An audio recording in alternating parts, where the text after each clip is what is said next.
آپ کی CIA وغیرہ سوئی ہوئی تھی, جی جی, انہوں نے اور بڑے پھر اچھا 4 ایئر فیلڈ سے وہ جہاز اڑتے ہیں, 4 ایئر فیلڈ سے جہاز اڑتے ہیں, پینٹاگون جا کے ہٹ کرتے ہیں, ٹریڈ سینٹر پہ ہٹ کرتے ہیں. کدھر تھے آپ کے جہاز اور کدھر تھی آپ کی انٹیلیجنس؟ کیوں نہیں جب آپ انہوں نے بھی کچھ کیا؟ انٹیلیجنس میں رہے, کیا آپ کا تجزیہ, آپ کا تجربہ کیا کہتا ہے کہ واقعی اسامہ پاکستان کی حدود میں تھا؟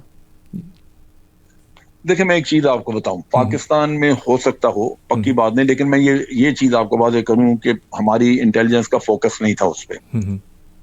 اس کی وجہ یہ ہے کہ جب شروع میں اسامہ کا قصہ چلا کہ جی اس کو پکڑنا ہے, تو ہمارا یہ خیال تھا کہ ہمارے پاس 2 آپشن ہیں, پکڑیں تو امریکن مانگیں گے ان کو دے دیں, لیکن امریکہ کے بارے میں ہمارے اپنے ملک میں وہ مسئلہ شروع ہو چکا تھا, طالبان یہ وہ, تو پاکستان کا خیال تھا کہ ان کو سعودی عربیہ کو دے دیں گے.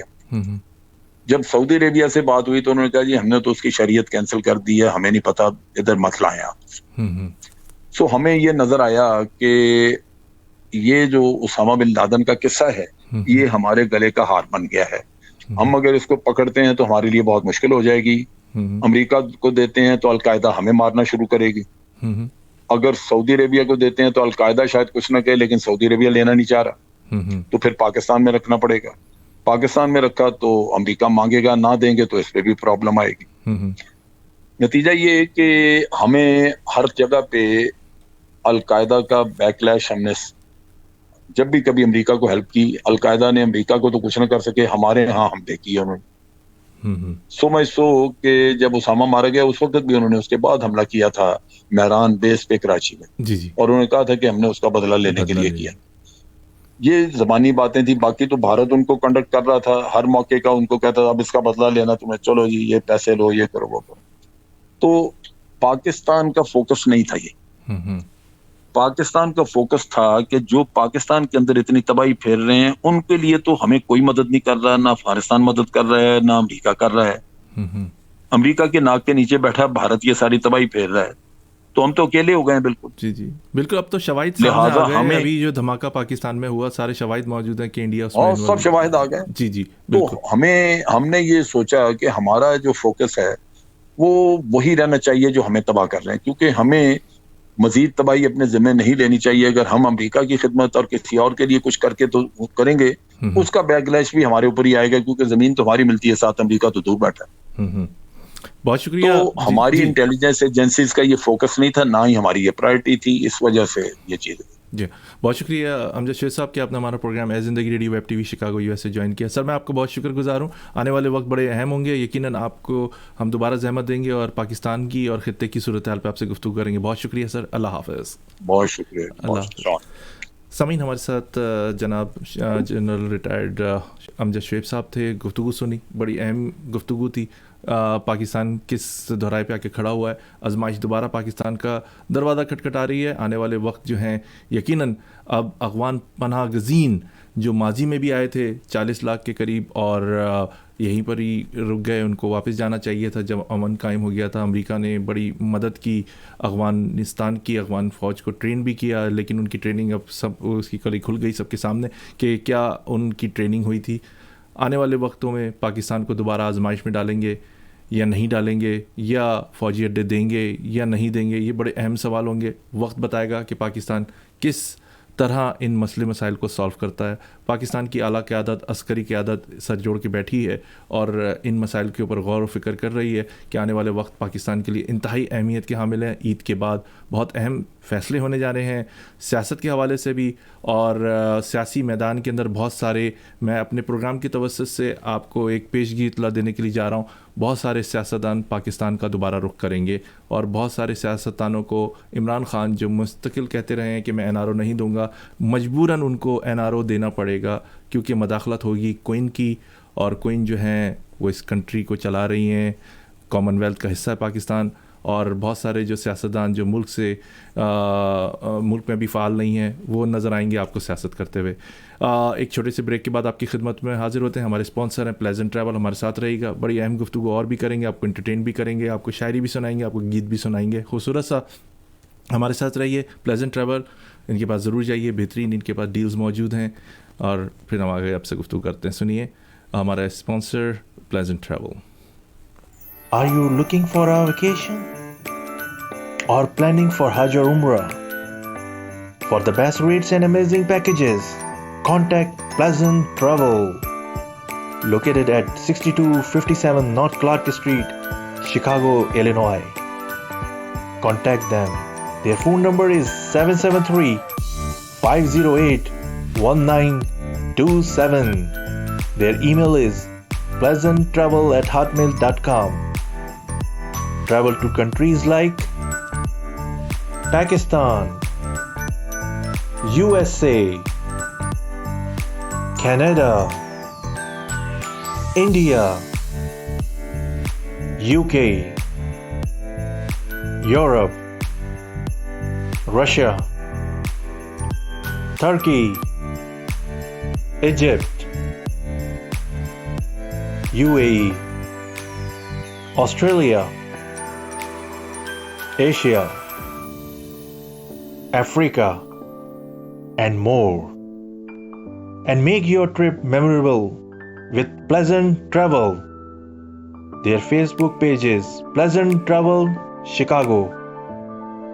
For best rates and amazing packages of Hajj and Umrah, contact Pleasant Travel.